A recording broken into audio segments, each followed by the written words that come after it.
Army, the structure of the Mughal Army of the Mughal emperors was forced by the Mughal emperors, which has been established in the 15th centuries, and the power was expanded in the 18th centuries. Although its origins like Mughals themselves were in the slavery and army based Central Asia, the structure was established by the Akbar, who was the third emperor. The army had no regimental structures and the soldiers were not directly recruited by the emperor. Instead, nobles who rescued their own shops, prefers towards the mansab, and they contributed into the army. The army is divided into four types of warriors: cavalry, infantry, artillery, and navy. Cavalry are the most superior branch of the Mughal emperor. Infantry was restricted either by the Mansabdars. They actually the important branch of the Mughal armies, and the navies are the poorest and weakest branch of Mughal armies.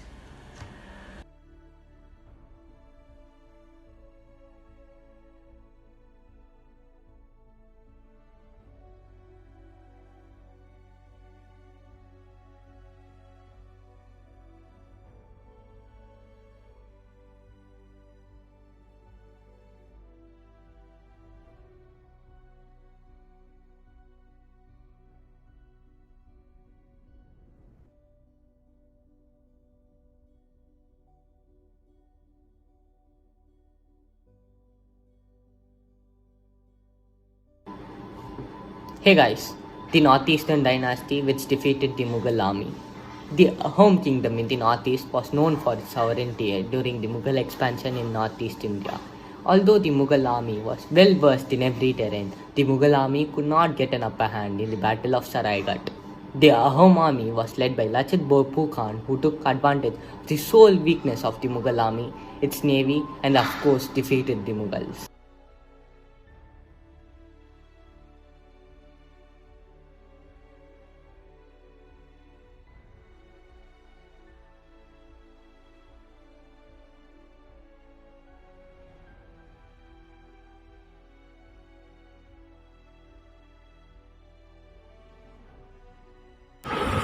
We are here to present a PPT on impact of World War I on East India Company. In the late 1500s, the European explorers started sailing in the east for trading purposes. The Spanish and the Portuguese were originally considered as dominants on the sailing routes. But after the destruction of Spanish Armada in 1588, the British and the Dutch were able to make more active role in the trade and East Indies. The Dutch initially took a lead in this, focusing mainly on spices and in particular trade of peppercorns. Between 1600 and 1874, it built the most powerful corporation the world had ever known. It was completely filled with its own army and its own territory. In 1600, a group of English businessmen asked Elizabeth I for a royal charter that would let them voyage to the East Indies on behalf of the Crown in exchange for a monopoly on trade. The merchants put up nearly £70,000 of their own money to finance the venture, and the East India Company was born. In the early 1620s, the East India Company began using the slave labor and transporting enslaved people to its facilities in Southeast Asia, India, and the island of St. Helena. Role of Indian Army in World War I. Introduction. Indian Army contributed a large number of soldiers to the British and helped them win the war. British promised self-rule to India at the end of the war, but they failed to keep the promise. Contributions. Being a British colony, the Indian Army contributed a large number of soldiers to the European, Mediterranean, and the Middle East conflicts of war in World War I. The Indian Army fought against the German Empire in East Africa and also on the Western Front. More than 13 lakh Indian soldiers served during World War I fought for the Britishers. Soldiers from Indian Army serving Britishers. How did British convince the Indian Army? The Indian Army was taken into the war without consulting the Indian leaders. The army fought the war hoping the British would award the country independence in return. Having made a huge sacrifices, Indians widely expected a transition to self-government. A total of 11 Victoria Crosses were won by Indian soldiers. One of our Indian soldiers became the first Indian to be awarded a Victoria Cross. India sent staggering number of volunteers to fight and die on behalf of the Allied forces. Almost 1.5 million from various regions from India volunteered in the Indian Expeditionary Force. Let's see how the rise of East India Company from traders to world corporate riders has a correlation with the 7 Years' War. The 7 Years' War was a world war fought between 1754 and 1763, almost for a span of 7 years, and involved every European great power except the Ottoman Empire. This conflict split Europe into two coalitions, one led by Great Britain and the other led by France. This conflict broke out as a result of Britain's attack on French positions in North America and invasion of hundreds of French merchant ships. Meanwhile, Prussia was struggling with Austria for dominance within and outside the Holy Roman Empire in Central Europe. This overall led to a shifting of alliances where Prussia allied with Britain, whereas France allied with Austria, and it came to be known as the Diplomatic Revolution. The aftermath of this war was the stand-up of British as the world's predominant power, and this is how it was able to establish its supremacy in India too by defeating all its rivals. 7 Years' War and the East India Company. So this is about in what ways did the war influence the East India Company to establish its supremacy in India. This war basically was driven by an antagonism between England and France over their trading and colonial interests. This is particularly true with regards to India. The main intention of both these countries was to become a superpower in the Indian subcontinent. This ultimately led to the build-up of East India Company's army and recruitment of sepoys from India. This can be closely associated with today's Indian armies, who are direct descendants of these armies. So these all factors contribute to the establishment of East India Company's unrivaled supremacy in India, and this also marked the beginning of British dominance outside Europe in the 19th century. Now here comes the question whether the 7 Years' War is truly considered the First World War. The 7 Years' War is de facto considered as a global war because of its span and its global impact, such that some historians have argued that this was truly the First World War. It just not only restructured the political order in Europe, but also paved the way for British world supremacy in the 19th century. But the answer still remains quite ambiguous due to a variety of reasons. The Treaty of Paris. This treaty was signed in 1763 by the kingdoms of Great Britain, France and Spain after the victory of Great Britain in the war. This treaty formally ended the 7 Years' War and marked the beginning of an era of British dominance outside Europe. East India Company's Indian foothold. In India, the outbreak of war in Europe renewed the long-running conflict between the French and British trading companies for influence. The war spread beyond southern India and into Bengal and eventually eliminated French power from India and paved the way for British East India Company's foothold in India. A player in politics. Initially a junior partner in the Mughal Emperor's sophisticated commercial network in the 18th century, the EAC became increasingly involved in subcontinental politics. The country's coastline became crucial to further imperial expansion in Asia and Africa, as well as maintaining a large standing army consisting primarily of sepoys. The EIC was able to call on British naval power and crown. Military advantage made the EIC a powerful player in local conflicts and disputes, as did the financial support offered by some local Indian merchants and bankers, who saw in the EIC's increasing influence and unmissable commercial opportunity. After military victories at the Battle of Plassey 1757 and Bursar 1764, hold of Devani of Bengal, control over the administration of the region and the right to collect revenue, influenced down south, and revolts such as the Marathas people in western India and Tipu Sultan of Mysore were defeated. By 1818, the EIC was the permanent political power in India. Mughal Emperor Shah Alam II hands a scroll to the governor of Bengal, Robert Clive, transferring taxes collecting rights in Bengal, Bihar, and Odisha to the East India Company. World War I unraveled the British Empire. The First World War helped to dethrone a superpower, paradoxically one of the victories. In 1914, Britain set up the greatest empire history had ever seen. But after 4.5 years of war, more than 7 lakhs Britons were dead and hundreds of thousands were greatly wounded.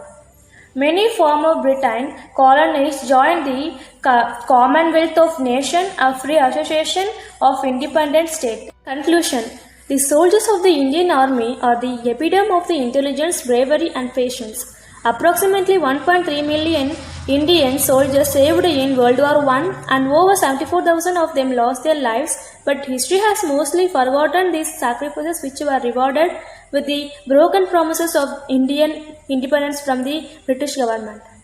These men were undoubtedly real heroes, risking their lives every day for little more than pride. Good morning, parents. I am Vishweshwar, here to talk about the British India's worldviews. First contact with the British came around the time of the early Mughals, who were the first to permit British factories along India's coasts. After the disastrous Battle of Plassey in 1757, Bengal, and over the course of the next century, rest of India fell to the British. With the Sepoy Mutiny heralding the end of East India Company rule, India came under the Crown's direct rule in 1858.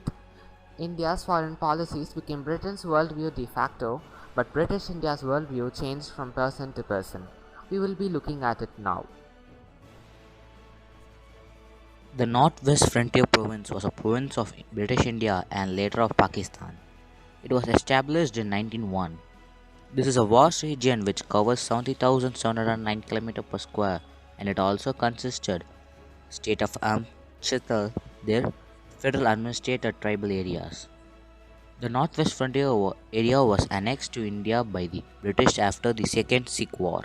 This region, along with the frontier tribal areas, acted as a buffer zone with Afghanistan.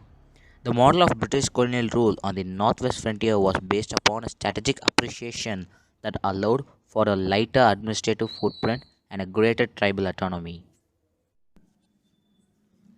This is a picture of Northwestern Frontier at present Pakistan. Northwestern Frontier was known till 2010. Afterwards, it was named as Khyber Pakhtunkhwa. Before 1857. So before 1857, foreign policies were not given that much of importance as trade and defense. Trade and defense were given more importance. Vasco da Gama was first to find the route to India. He brought his goods and went to the king of Kozhikode. So when he went there, the king did not accept his goods and insulted him and sent him back.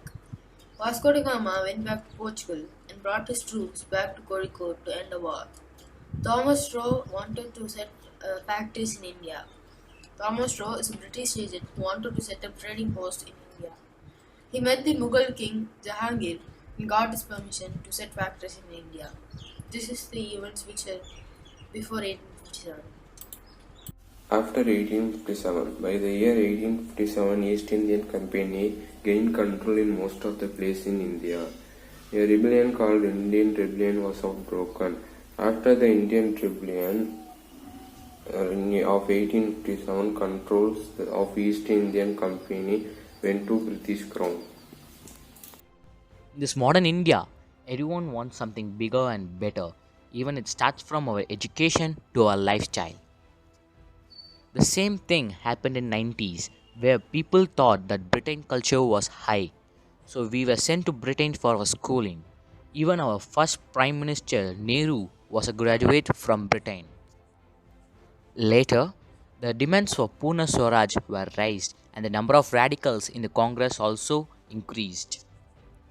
So, everyone has some inspiration for our success. Even our revolution had some inspiration. We were inspired by the Russian Revolution and their modernization. Educated Indians who were keen on the happenings of the rest of the world were quite impressed with Russia. Shaukat Usman visited the Soviet land and was impressed by the egalitarian Russian society. Writing about the 1920s, he comments on how every soul was transformed into an orator. Tagore followed in 1930 and was astonished at the revolution's ability to uplift the masses in such a short time that he felt like it was the work of the genie from the Arabian Nights. They were inspired and intrigued by the fact that there was a possibility for such change in India too. India and Japan. On the year 1905, there was a Russo-Japanese war that many did not believe that a small country like Japan could beat Russia. After that, many countries had a belief in themselves that they could also beat European countries.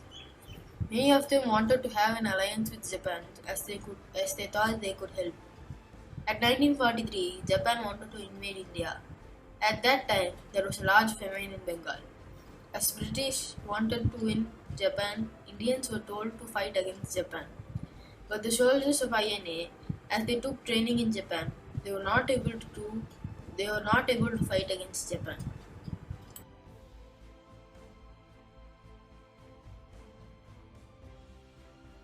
Indian diaspora. Indian diaspora was settled in southeastern part of British Empire during the invasion in Burma. They moved to India and few joined in Allies Army and few others joined in Axis Army. Subhash Chandra Bose decided to align himself with the Axis powers and decided that he would fight for India. He transformed the Indian Independence League in Southeast Asia and mobilized the Indian National Army, which was a temporary success. Yasmin Khan, in his India at War, describes the intellectual distance between Delhi and London and how Nehru was torn between fighting against fascism and fighting for India. Right-wing extremists adored Hitler's policy and adopted it themselves, with the Muslim League and the Hindu Mahasabha reaping rich rewards from its right-wing extremism. Nehru also followed the Spanish Civil War intently. Both the Axis and Allies were resented in India, the latter jeopardizing food supplies in India and the former seeking to destroy the Raj altogether. Muhammad Ali Jinnah was the leader of Muslim League and he wanted Pakistan as an individual country. But as Indians said that they were not interested in war, Jinnah had an agreement with British that he would help them in war, but he wanted Pakistan as an individual country. Many freedom fighters like Nehru, Gandhi opposed the war, and many soldiers who went for the war to Britain saw the British people were living so rich, but why the Indians are living with hunger and poverty. So because of this, they were angered on British people. Every step and measure took by INA and Japan to occupy India was a failure.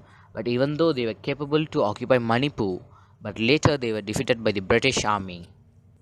Then, in later 1942, they occupied Andaman, where British Army was not able to reach them since they didn't have a boat and the coastal area was bigger than they thought. Even though Japan had control on Andaman, the local tribes didn't like their ruling. Japanese armies attempted to destroy the Allied force at Impal and invaded India, but they were driven back to Burma with heavy losses. Together with the simultaneous Battle of Kaima on the road, by which the encircled Allied force at Impal were relieved. Congress and diplomacy. Presence of foreign troops in India created conflicts in Indian Congress and Gandhi wanted to remove these troops. Nehru strongly insisted Gandhi to remove them after the Quiet Indian Movement.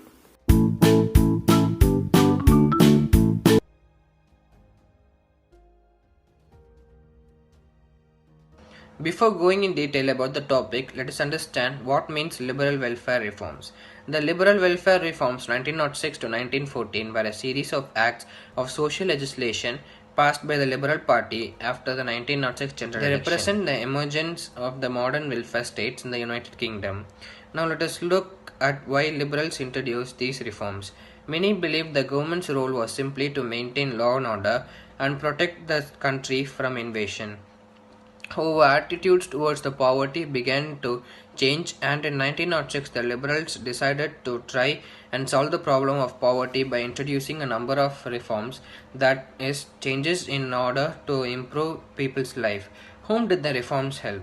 Between the 1906 and 1914, the Liberal Party passed a series of acts and reforms which attempted to deal with the problem of poverty.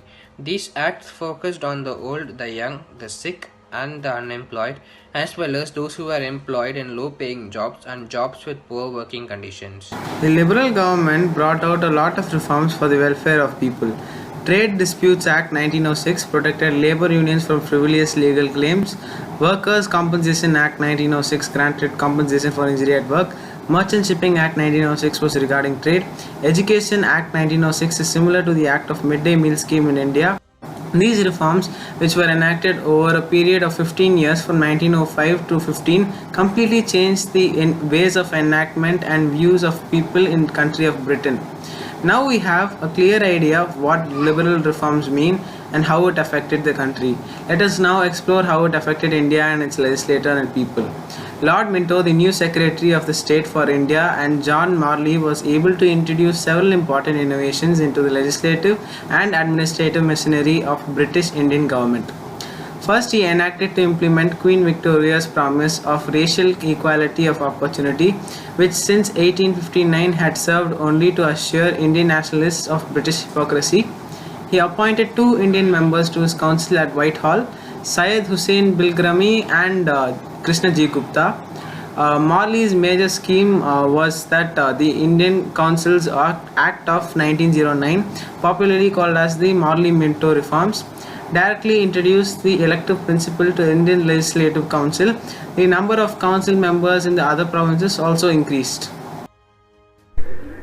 Morley's major reform scheme, the Indian Councils Act of 1909, popularly called the Morley-Minto reforms, directly introduced the elective principle to Indian Legislative Council. The number of council members in other provinces were also increased. Gokhale, who was a member of the legislature at that time, took advantage of the situation and brought in free and compulsory elementary education across British India. This was one of the major reforms made in India due to the changes which happened in Britain. Now we'll summarize the PPT and see what we have learned. First, several reforms were passed in Britain due to the insistence of liberals in the country. The state leader of India thought of implementing those reforms in India, as a result of which major legislative and political changes were made in the constitution, which was essential for the development of our country. Now what can we conclude from this presentation about our history? Number 1. British invaded India to take hold of its resources and use it for its personal use. Then, due to the revolutions and other disturbances in the country by the people, certain changes were made in the constitution. British unknowingly or knowingly for their personal uses made some good changes in our country, which made us today one of the well-known developing countries of the world.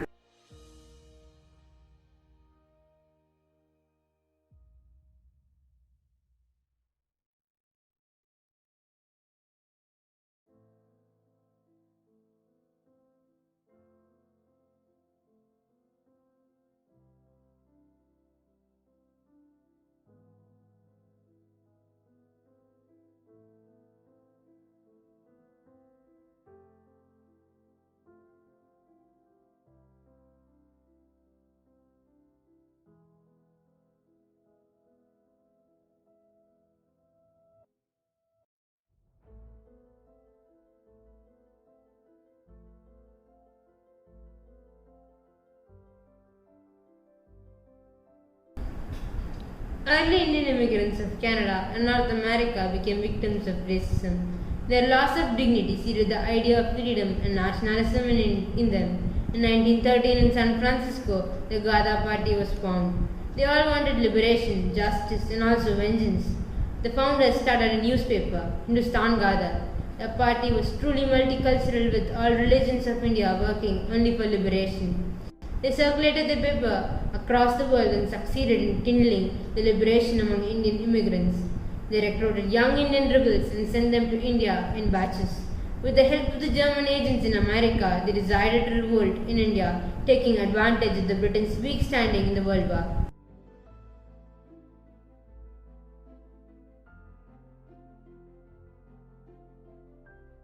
British sniffed this and passed laws to restrict immigrants inside India. Some of the founders escaped arrest and spoke to the well-trained Sikh soldiers of British Army to revolt, and also succeeded by bombing and containments. British passed the Defence of India Act in 1915 to imprison the Gardarians. The rebellion, successful or not, set into motion various important events, the Rowlatt Act, Jallianwala Bagh massacre, etc. Through their heroism, they have inspired key figures in history such as Bhagat Singh and Subhash Chandra Bose. Thank you.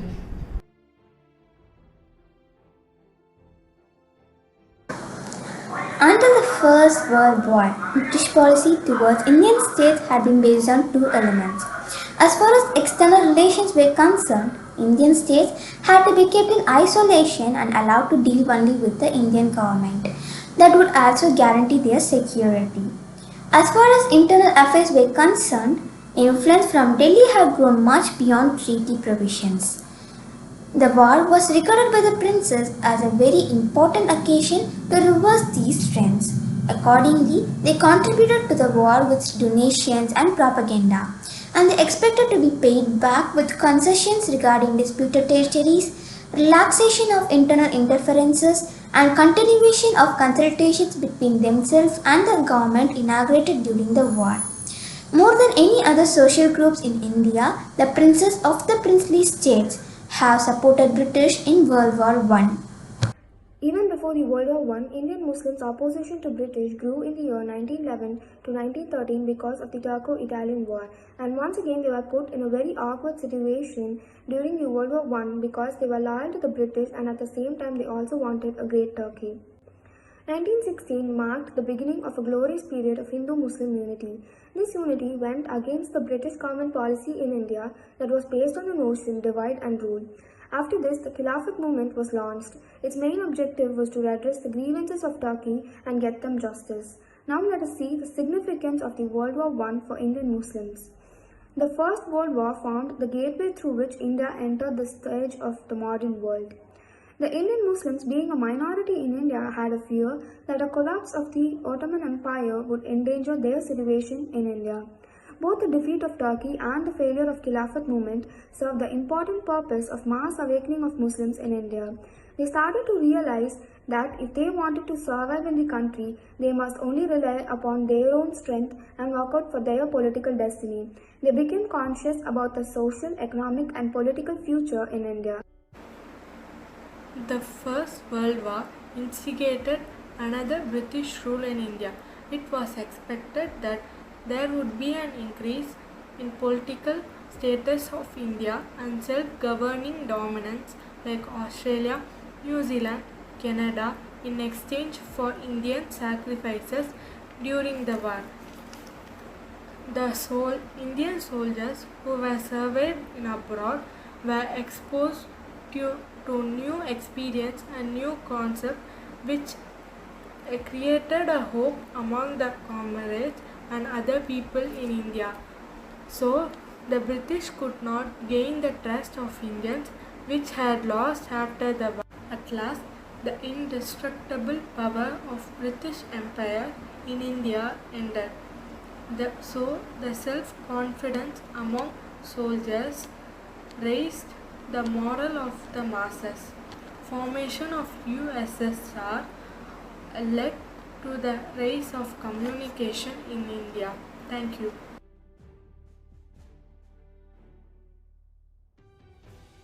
Good afternoon to everyone. Our team is here to present about Jallianwala Bagh massacre and how it affected the Indian politics. The word Jallianwala Bagh was quickly related to colonial injustice and violence. This massacre triggered the end of the colonial rule. General Dyer's action was said as unwarranted and they dismissed him from the service.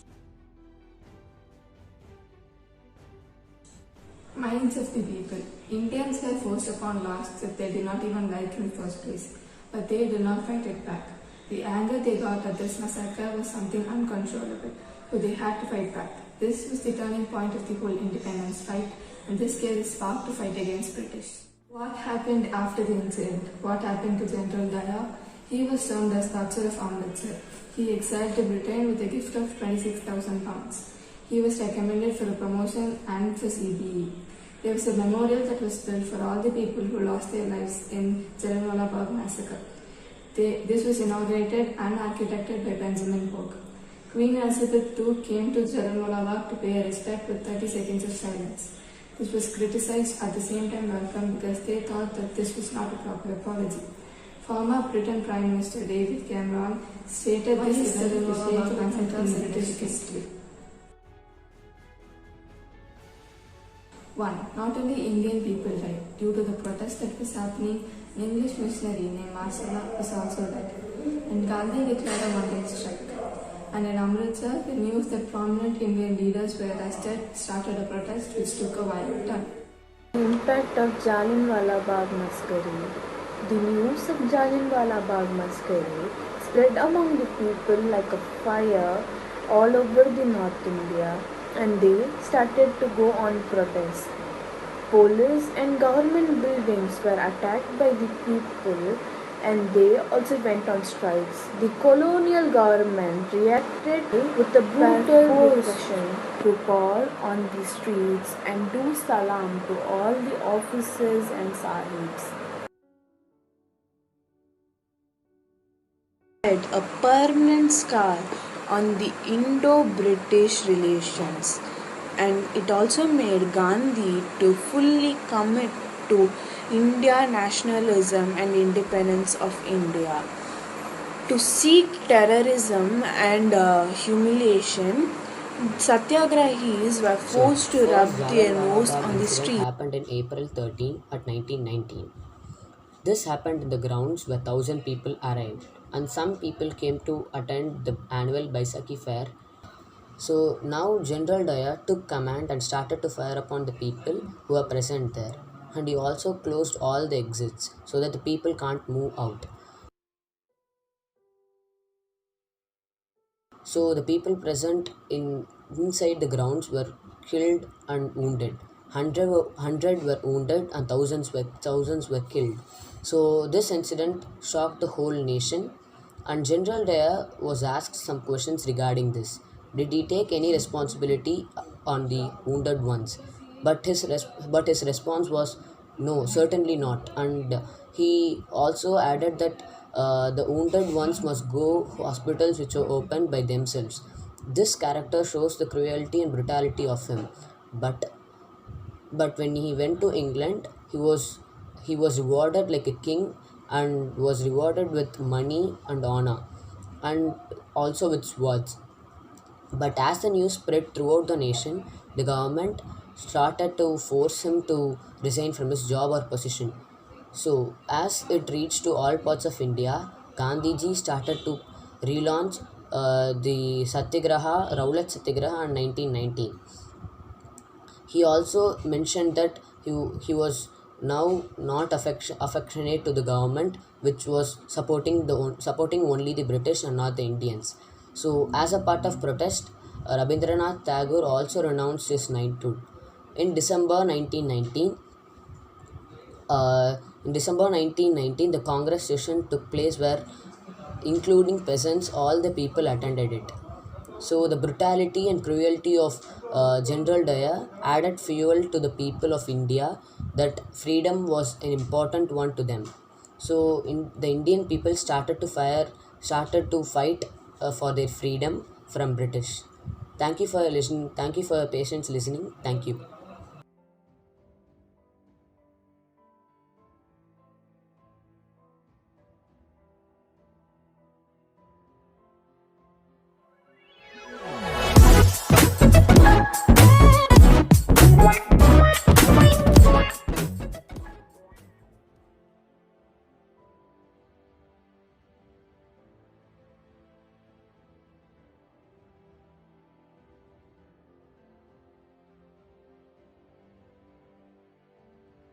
Politics 1939 to 1947. War has been an important catalyst in many of the 20th century's major political upheavals. The Russian and the Chinese revolutions were both set off during wars, the First and the Second World Wars respectively. The First World War stimulated nationalist movement in the Middle East and India, and the Second World War transformed international relations, undermining foundations of European colonialism. economic, moral, political, and psychologically. During the 15 years that followed, no fewer than 40 countries in Asia and Africa, with a quarter of the world's population, were given their independence. The most striking instance of this was India, where the departure of the British in August 1947 brought to an end the modern world's greatest empire, an epochal collapse which encouraged many smaller nationalist movements to press for independence. Studies of the final years of the British Indian Empire have concentrated mainly on the effect of wartime pressures on the political relationship between the British and the Indian nationalists at all India level. However, the war had an equally important impact on Indian provincial politics. Recent research has revealed that British loss of local political control played an important part in setting the timetable for decolonialization.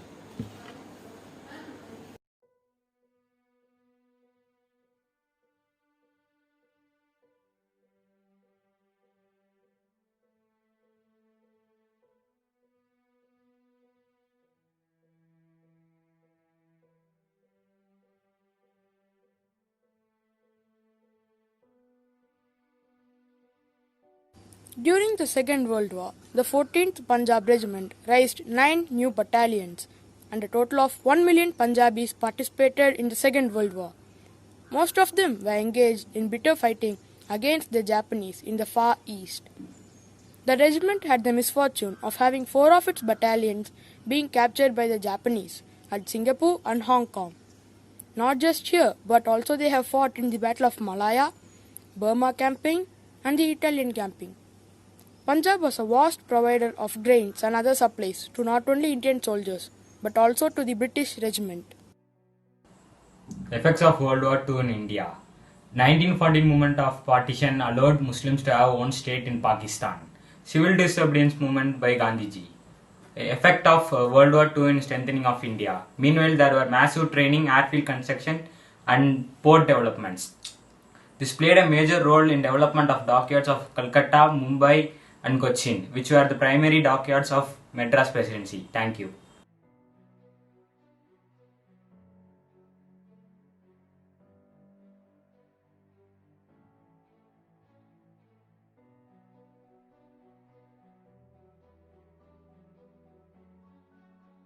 The war provided frameworks for the incredible diversity for both India and the other nationalities who came together during the Second World War, and they are still being followed. Many social problems were brought up during the Second World War. These experiences have made us more efficient in building the modern army. Even though the army of the past were excellent and very disciplined, the invasion of the British has ruined them. All the problems faced by India during the wartime has played a major and significant role in making of the constitution that is still being followed. Hello everyone, our team is here to present a PPT presentation on the topic Republic of India. Firstly, what is the history of Republic of India? On January 26, 1915, the Indian Constitution takes effect, making the Republic of India the most populous democracy in the world. Gandhiji struggled through decades of passive resistance before Britain finally accepted Indian independence. Self-rule had been promised during World War II. But after the war triangular negotiation between Gandhi and the British and the Muslim Leaguers stalled over whether to partition India along religious lines. Impact of World War II. Impact on economy. Britain owned India as sterling debt. It flipped India's economy, industrialization and employment. Impact on society. Supplying food to soldiers, even in the backdrop of Bengal famine, posed a problem. It caused widespread anger and resentment among the people. Growth of nationalist feelings. It ended the myth of invincibility of British Empire. The soldiers who returned after the war raised morale of masses. Even before the war, Britain understood the futility of holding on to India. After the war, Britain was bankrupt, unwilling, unable to hold on to colonies. Also, the World War II acted as a catalyst to India's fight for independence. Britain understood that they can no longer hold the subcontinent without using violence, and also popular support from the Indian National Army proved to be detrimental. Quit India movement also paved way for India's independence. The Atlantic Charter, signed by British wartime Prime Minister Winston Churchill and US Prime Minister of that time, Franklin, made it difficult and impossible for Britain to return to its colonial status. So this led to the wave of decolonialization in the 20th century. India emerged as the world's fourth largest industrial power. Political, economic and military influence of the Indian subcontinent increased.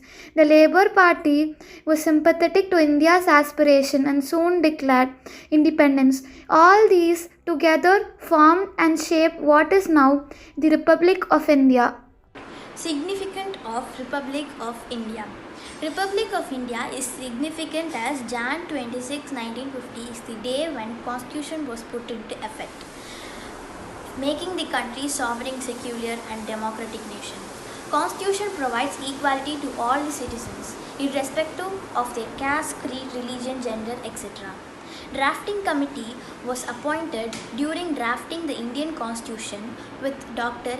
B.R. Ambedkar as chairman. Let us look at 4 of the major ideologies of the Indian Constitution.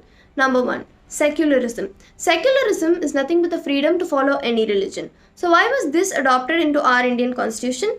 So we all know that the Second World War ended with the bloody partition of India into India and Pakistan. To avoid further such religious conflicts, our country adopted this into its constitution. Next we look at democracy. Did this exist before independence? Not exactly. Though we had council elections, the British did have the major decision making rights. So our constitution makers wanted every citizen to be a part of the country. This is why we live in an atmosphere where every adult citizen has the right to vote, regardless of caste, creed or whatsoever. Next we look at sovereignty. This is to make sure that India is completely free and to ensure that it does not ever again fall into the traps of colonization. Lastly, we look at socialism. Socialism seemed to be a major part of the movement of 1936, which was just before the Second World War.